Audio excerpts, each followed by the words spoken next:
The Others, a game by Cool Mini or Not that premiered at Gen Con 2016, which is where I got my copy. One of these Cool Mini or Not games that come in heavy boxes full of goodies, full of plastic miniatures. That for people that paint miniatures are gonna be a lot of fun to tackle, and they're so beautiful, attractive, and detailed that even for people like me who do not paint miniatures, they still look incredibly good, even again if you don't do anything to them. This is a horror game. The theme is, well, there are hordes of demons and monstrosities that are crossing over into our reality. These demons, monstrosities are embodiment of sins from Christian theology. Here in the base set of the game, you get Pride and Sloth under sin-inspired monsters or teams of monsters are available in other expansions. And against these demons, there is a group of heroes that are a mix of high-tech type of heroes, snipers, and that kind of thing, and reformed monsters. There's a vampire, the guy looks like Hellboy, there is a reformed werewolf. There's really a little bit of that Hellboy vibe to it, without the humor. This is a horror that is meant to be gory and gloomy and grim, and in that sense it really has a horror feel to it. It is also one of those games where you have a player playing the Dungeon Master slash Overlord, the narrator, whatever.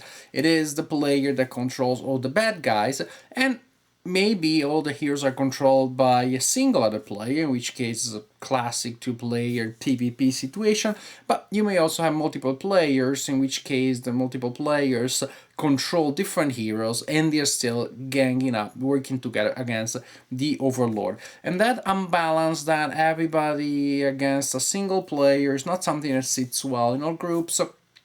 The social chemistry of some group is such that that these games are not particularly well liked in those contexts. But we'll talk about this. We'll talk, maybe there are ways in this game, with this game specific, of getting around that problem. In any case, The Others, a story-based game with a very strong narrative element, a lot of nice miniatures, and very intensely thematic. But let's see how the execution is, mechanically speaking, game-wise. This game comes with a lot of extremely attractive miniatures. They are so detailed and beautiful and thematic that even if you, like me, do not paint your miniatures, they will still look great on the board. Let's take a look at the miniatures first. Here we have some of the miniatures of the bad guys. And just look how detailed they are. They're horrific, of course, because it's a horror game, but just in their genre, they are beautiful. The gray miniatures that you see here represent the main sins. Here we have miniatures for Sloth. This is a big guy supporting Sloth. Here we have the miniatures for Pride, with these human beings, or, well, anthropomorphic creatures consumed by diseases and evil. Then these red characters here are special characters. They're introduced in specific plots, and we'll talk about plots later. And then we have the acolytes. We have the acolytes, which are sort of like the henchmen, less powerful than the gray guy that I showed you, and they're sort of like, I don't know, how can I describe? Not really brownish color. And we have three types of characters here: the corrupted nuns, this would be one of them, the corrupted nuns, the corrupted doctors, and the corrupted hobos, like this guy here. Feel free to pause and have a closer look at these very intricate, very impressive miniatures. And I almost forgot the mega super villain, the Avatar of Pride, one of the most incredible miniatures I've ever seen in my life as a board gamer. And then we have the good guys. Yes, we need those too. The good guys are this light blue color. They're also impressive and highly detailed. I'll simply show you a selection of them. This is Morgana, one of my favorite characters in the game. A vampire, but a vampire fighting for the good guys. And a bruiser. In other games is the type of character that is called the tank. And this guy looks like Hellboy from the comic books. This is half of a one werewolf team. So basically these two miniatures represent the same guy, and when you control him, you can switch between the human form and the wolf form. Very impressive miniatures. Now, let's talk about these characters now in game terms. In each game, you will have a player controlling the forces of evil. To put together the forces of evil, you select one of the two main sins available in the base set, Sloth or Pride, and you combine them with one of the possible acolytes, with a group of acolytes, hobo, nun, or doctor. So you put them like this, you put the two boards together and you take the corresponding miniatures. Also, in each game you will have a specific plot. This is a story-based game, so you need the story. And you have a nice range here of player rates, each telling you a different type of story. Well, there are three main types of stories. The story of terror, the story of redemption, and the corruption story, each coming in two versions. Each type of story has two storyboards, and then you have a special final story, which I'm not showing to you. So to possess some mystery, I don't give you too many spoilers. Now, each time you play the game, you select a storyboard in one of the three types. Each type of story comes with a special deck of cards that will, among other effects that they generate, summon those red miniatures that I showed you. So basically, each Horde of Darkness is formed by a main board, an acolyte, and some other units summoned by these cards to the storyboard. So a lot of combinations. Each Horde of Darkness is formed by three different groups, and you can mix and match them any way you want. So you have the storyboard here on the back. You also have recommended setup, so you choose one of the two. Again, more variety here, more replay value. Each story gives you like a brief introduction to what the story is about, special instructions for the start and end of each round. And here you have the story tree. You place this tentacle marker there on top of the story tree at the beginning of the game. The players need to complete the task described there to advance on the plot. When there is a bifurcation, you choose the direction in which you want to go. Some events may be triggered, and you continue like this. If the players manage to get to the bottom of the narrative tree to complete the last mission, they win the game. And of course, the sin players trying to prevent them from doing so. At the end of each round, also a token will advance here on the Apocalypse track, triggering new negative effects. Well, negative for the heroes, everything is relative, very good effects for the sin player. When you get to the bottom of this track here, the game is not over, but simply there are just so many effects in play that affect the players negatively that things are going to be very tough for the players, for the heroes. The heroes, the hero players will have 3 or 4 heroes in play at any given time. When one of them is eliminated, you take another one from the pool. Again, only 3 or 4 in play at a time, depending on the number of players. If a hero is eliminated and the players cannot take another one from the reserve to replace the hero that was eliminated, the heroes lose the game. So don't get too attached to the heroes. The heroes die all the time, and it's okay if they die in glory as long as there are still heroes available to replace the one that was eliminated, so that you always have 3 or 4 on the table. If you cannot replace a hero that was just killed because the reserve is empty, then the heroes lose the game. And these are the victory / loss condition. Now, each board of the bad guys tells you about some special effects and tells you two basic stats. One is the combat value, the number of dice that they roll in combat, and one is the defense value, which in their case means the number of life points. You need to score that many hits in a round of combat against a monster of that type to eliminate it. Against this type of elimination, you need to score 3 hits in a round. Their hits do not roll over, do not accumulate. If you do not score the required number of hits, there is no effect the next round.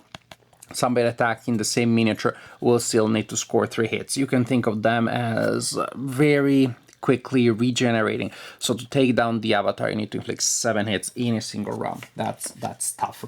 As for the heroes are represented by miniatures, we said that, but then they also have a hero board with a couple of interesting aspects to it.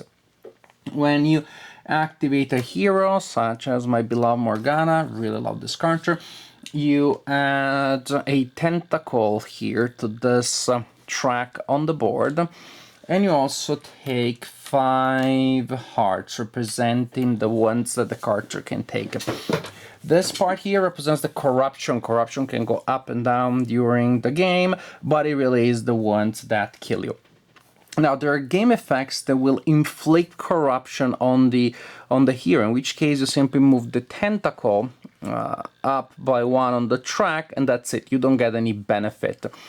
When you get to the end of that track, you are maximally corrupted by the evilness that floats around the board. You don't die immediately, but every further corruption that you would take results in a wound instead. However, you can also choose to take corruption. Now, when corruption is inflicted on you by game effects, you simply move the marker and you don't get any benefit. But if you decide before a die roll, to take corruption voluntarily, then you get to benefit from the icon under the corruption plus any icon to the left of that corruption. In this case, for example, if before I roll a die, I'm in that situation and I decide with Morgana to take a level of corruption, and I move my tentacle here, then I score an automatic hit, I have an extra defense, and I roll an extra die. So that's really neat. When the character is close to maximum corruption, if the character takes corruption voluntarily, then you get to benefit from a lot of stuff. Unless you took wound. Each time that you take a wound, you need to place it on one of these icons. The first icon that you want to cover is the one that says no effect, and then other icons will cover some of your possible effects. So this is really neat because you can choose to affect your character by denying certain bonuses. You choose which ones you want to give up. Maybe you want to give up the better ones, but then you can keep using the lower ones for a while, or you want to keep building towards those bonuses and then you simply deny your character the use of the lower bonuses. Really nice idea. When you would add the 5th wand to the board, the character is eliminated and a new character replaces it unless there are no reserves available. The heroes can also benefit from upgrades that are placed by the board. Also super important, each character has a number of turn tokens. The game is divided in rounds. Each round is divided in turns. When a hero acts, then you simply flip the turn token to indicate that the hero acted. There are ways of gaining extra turn tokens. And at the end of, well, when you don't have any turn tokens left, then the character cannot act. And the game is divided, as I said, in turns, building up to form rounds. So basically, each player takes a turn, and after each turn, the sim player has a chance to react. The sim player does not have turns per se. The sim player simply after each turn taken by a hero can play a card from a hand of cards that will be formed from this deck. So the Pride characters use this deck of cards, the Slot characters use this deck of cards. I'm not going to show them to you so you do not know the effects. There will be, you don't have any spoilers as to the actions that can be performed. So the sim player can play a card after a turn to react to what the hero has done. There are also cards that trigger not at the end of a hero's turn, and at the end of a hero's turn also the sim player can use a reaction token. The sim player has a limited number of these tokens.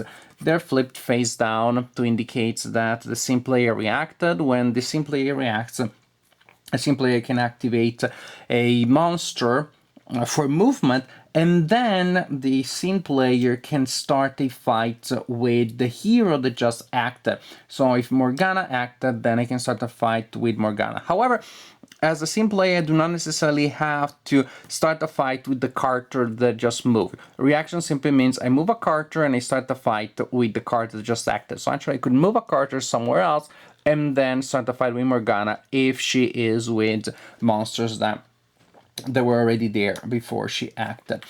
During the player's turns, so during the hero's turns, what the hero can do is to move and then perform an action, or perform an action and then move. And the actions can be to attack, in which case you simply fight against monsters in your same area, or to try to cleanse an area, There will be exploration tokens on the board. They represent various types of bad stuff, nests, pentagrams that give bonuses to the monsters, fire, that's painful, corruption tokens, and you can try to cleanse an area. So either you're fighting or trying to cleansing an area. When you're performing your action, you roll dice. You roll a number of dice that is based on the skill that you're using. In a fight, you use this stat here, so that would give me 3 dice. In an attempt to cleanse an area, you use this ability here, so in this case, Morgana would roll 2 dice.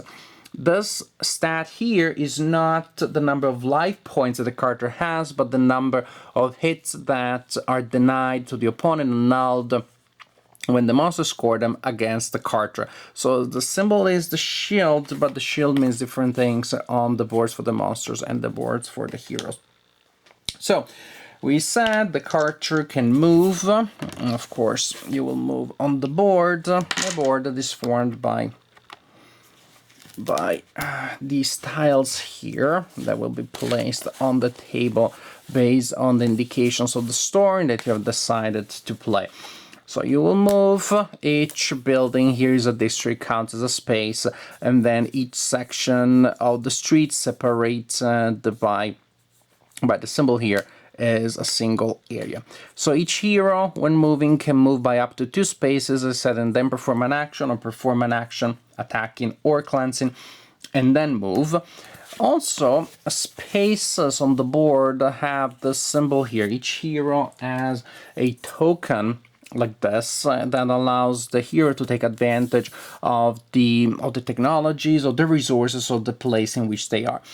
So each player, once per round, can put their city action token on the board, on the space in which they are, and trigger all the effects of the associated icons. For example, if I'm spending my city action token on that tile, I get to reduce my corruption by 2 levels, and I get to add an upgrade card to my character.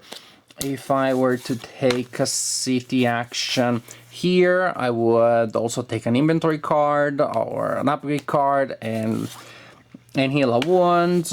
Here I lose a corruption and heal 2 wounds, and so on and so forth. So really neat idea. Oh, this is a satellite. It allows you to move the token here on the board and then to launch strikes against the monsters on the board. Really neat. So there are a lot of little details that you need to remember, but the basic idea is actually pretty simple. You activate a character by using a token. The character attacks and then moves, or moves and then attacks, and in the course of doing that, the character can also benefit from a city action. As simple as that. If you're moving into or out of a space that contains corruption or fire, you need to take a test. While the sim player simply rolls to attack you and may inflict you wounds. for each hit token, for each symbol that is rolled. So for each fire, the sim player gets to roll a die, and the hits will produce, well, hit symbols will produce hit against you. For each corruption in the area you're moving into or out of, the sim player rolls a die and inflicts a corruption for each tentacle that was rolled. If you're moving out of an area containing monsters, then you automatically take a 1. These are some of the tricks, some of the annoying things that the heroes have to take into account when moving around the board. Fighting is super important. Of course, there will be a lot of that. To fight, the hero collects dice, number equal to the fighting skill plus any other bonuses affected, modified by any sort of like modifiers. There are a lot of game effects that can change the number of dice. And then the player finally rolls their dice. The sim player also rolls their dice based on what? On the number of dice afforded to the monster as per the stats here, plus and minus, again, all sorts of possible modifiers. Now, the symbols that are rolled will tell you what happens. This is a hit in combat. This is a success when you are trying to cleanse an area. Again, the cleanse action pretty much simply is another test. You roll dice equal to your skill, and you're trying to score these symbols here. So this symbol means a success when trying to clean an area, or in any case, when you roll it, you can remove one of those tokens. This is a defense against corruption, so the dice annuls a corruption effect that the opponent may have rolled. This is a defense, and these symbols are added to the natural defense of the hero. And this symbol is both an explosive die, that means allows you to roll another die, and a wild. So each time that you roll one of these, you roll another die, and if you roll another one, you keep rolling until you're done rolling those crazy symbols, and then you decide what these correspond to. As for the dice of the sim player, the tentacles are corruption inflicted on the hero. This is a hit inflicted on the hero. And then we have the explosive hit. That is, you roll another die and you keep rolling for as long as you get these, and each of these will result in a hit. Melee combat is simultaneous. That is, both sides determine the dice that they roll them and apply the effects immediately. It is also possible to have range combat. Some heroes, some characters do that. Range combat only happens in the streets, not inside districts, and it allows you to target characters that are not in your own space, in which case first you get to fire, and then if the enemy is still there, the enemy reacts and tries to attack the character that just shot at it. These are the basic concepts of the game. Again, there are in truth a lot of other smaller, minor thingies, a lot of other details, special effects, special circumstances. It's an Ameritrash type of game, so the theme is very vivid, but also because of that, you have a lot of mini rules and sub rules to cover specific aspects of the theme. But in essence, the game is pretty simple. Players activate their heroes to move or attack and move, use city actions. The sim player reacts by using reaction tokens and or cards, and you continue like this until either the heroes must replace one of the heroes and they can't, in which case they lose the game, or the heroes manage to complete the last mission on the story tree of the present game. The Others is a really fun game. There are a lot of things that I like about this game. The presentation is great, is excellent, as we have come to expect from Cool Mania or not. They know how to cast a plastic miniature that doesn't need to be painted. Oh my gosh. The level of detail here, especially when it comes to the bad guys, is just astounding. You can almost see the pus oozing out of those sores, which is a good thing. It's an excellent thing in a horror game with such a Clive Barker type of like gory feel to it. Some horror is more psychological. Mansions of Madness, another game, second edition, another game that premiered at Gen Con 2016, is more psychological, atmospheric type of horror. This is good, all gory action. It is about guts, it is about blood, it is about big weapon, piercing, horrendous monsters that keep marching, keep advancing against you nevertheless. It's very visceral, and I like that. It's a type of horror that I like, and this game really goes the extra mile to make sure that the atmosphere, the theme, are implemented in a way that is appropriate to the style of horror. Gameplay wise, I really like it.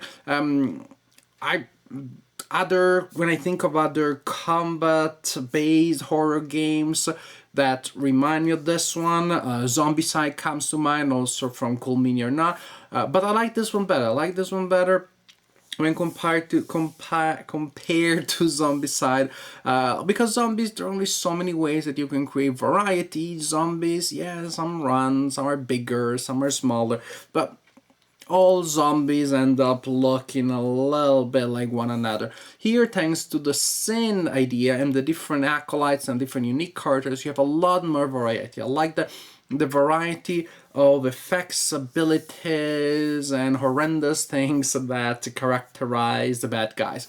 The party of the evil people is much more interesting than you have in your standard zombie game and in many other type of like horror-based zombie games.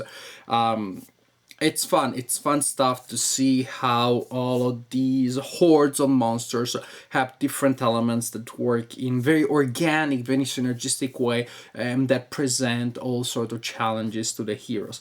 The heroes themselves are very fun to play. Now, it is true that you should never get too attached to any of them because they're not likely going to last. And this also means that you do not have an element which is in some cases a major reason for interest in games, which is the leveling up of your character. You customize the character throughout the game. Maybe the character levels up throughout a single game, gains new abilities. Here you customize the characters by giving them upgrades, and I probably could say by corrupting them and by giving them wands, because depending on how much corruption you give them and where you place the wands, the characters will change over time and will become different from the way they were at the beginning. But also each such change is a step towards the grave. So yes, you see them growing up and becoming stronger, and as soon as they become as strong as you like them to be, they go down in a blast of blood and guts. The corruption that they taking corruption is a virtually suicidal technique, which you do as you're sacrificing your heroes in a noble way for a higher goal. I like that thematically, the fact that finally you have a horror where life is cheap, where life doesn't matter all that much, where people go down and are cut to pieces, shred to ribbons easily. It fits the theme. It goes against something that many players like, which is sort of like a fantasy of what in some games you find sort of like performance porn, not porn in the sense of sexuality, but in sense of like excessive magnification as you play these amazing heroes that do the most incredible things. Yeah, you play some really powerful heroes that are, however, overwhelmed by terrifying odds, and that will go down in glory or infamy, but in any case, there are in many cases doom, and it is about the larger picture. So if you want to experience the story, not necessarily from the point of view of a character that you idolize and you really want to see yourself as if you were, a magnified version of yourself, then this is a great game because it does tell you a great story. It is story based, and to me, actually, interesting stories are also the ones where some people will meet tragic ends, where you have the noble sacrifice. So it is more about seeing the larger picture, seeing the plot, rather than just as an RPG where you want to see a stronger, more powerful version of yourself on the board. If you're looking for this type of experience, for this more like plot-oriented experience rather than just a fantasy of power, then this is a great game. It does that very well. It does that better than many other games that are just about the RPG. And again, extending the realm of what you can do in a fantasy universe. And I like the fact that you have many plots, the narrative trees work in different ways. I like stories in games. I like board games that tell stories, and this one does that very, very well. Other interesting elements are again the fact that the wounds and the corruption, those are two elements that really work well together, that allow you to play the same character in different ways, in different games. Again, don't get too attached to the character, but it will prevent you from settling too much into this or that thing that the character does, and you always act in the same way with the same character. Yes, characters do specialize, and you want to use them in several circumstances rather than others, but then there are still so many so many elements, so many factors that will vary from game to game, that even playing the same character or the same pool of characters will, I believe, feel fresh for quite a while. And then you will have new expansions, new characters, etc., etc.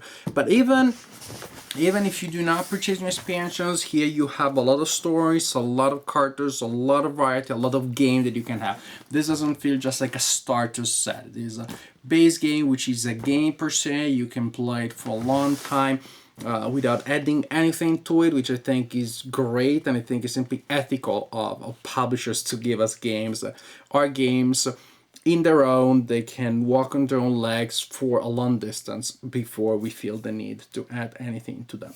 That is great. Now, something I mentioned earlier is the Overlord, or maybe Demon Lord, Dungeon Master, Narrator, Bad Guy, Evil Guy situation here, which is a non-parallel situation that will not work well in every group. In this case, there's something strange here. I frankly am not sure why there has to be a player that takes on that role to start with, because the choices, the decisions that the Overlord, the Demon Lord, the player has to make are seen as interesting. There are several, but not nearly as many as those of the team of heroes. It seems to me that it wouldn't be all that hard to tweak things around and to turn the evil side into an AI. Frankly, you could have a couple of rules that say that at the end of an activation, you roll a die to determine if the bad guys will react to the player that just acted or not. If they do so, they spend a reaction token, and you activate the closest and baddest monster to react against the card that they just attacked. The cards that the evil side uses, you could divide them by group depending on when they activate. If they activate at the beginning of a hero's turn, or during a fight, or in other situations. And then when those situations apply, you roll a die. Before a fight, you roll a die to determine whether or not the evil player will use a card. If so, you flip the card and you see if it applies. If it doesn't, you keep flipping until one applies. There would be ways, it shouldn't be all that hard, and this is a suggestion some player interested in trying that, in automatizing the reactions and the cards that the evil player relies on, and turn that into a AI to turn the game into a solitaire friendly and fully cooperative game. I think it can be done. As is, frankly, most of the decisions for the evil player feels fairly obvious. I think the game is much more fun to play as the good guys, as the heroes, than as the evil player. But still, it's not a trivial role to have, and there's still fun in throwing big numbers and gigantic monsters at the opponents. There's still tricky things that you can do. Thanks to the knowledge that you have as the able player of some resources, so you can set traps up for the players. You can wait for that moment when the players are all excited because they're trying something, and you have the card that completely destroys their plan, and then again you launch your massive attacks. There is fun to be had in that, but I believe that the game could be probably improved on if there were ways of automatizing that character, that role in the game. I don't think that would be all that hard to do. Maybe in the future, maybe an expansion, maybe there will be a solo expansion. Is there anybody out there from Colmena not listening? Maybe there's a suggestion that you will want to look into. Maybe an AI, maybe an app for the future. It has worked well for Mansions of Madness second edition, as they automatized the Overlord Carter of the first edition. Maybe something like this can be done with the others. In any case, as is, this is a really good game. It looks good. Aesthetically, component wise, it plays well, lots of interesting decisions, very strong story, very strong plot, very strong theme, a strong, very solid design. It would be even better, I believe, if we had ways of resolving the actions of the evil people through an AI, but as this is a very strong game that I highly recommend, and I'm very curious to see where the game and the system go in the future.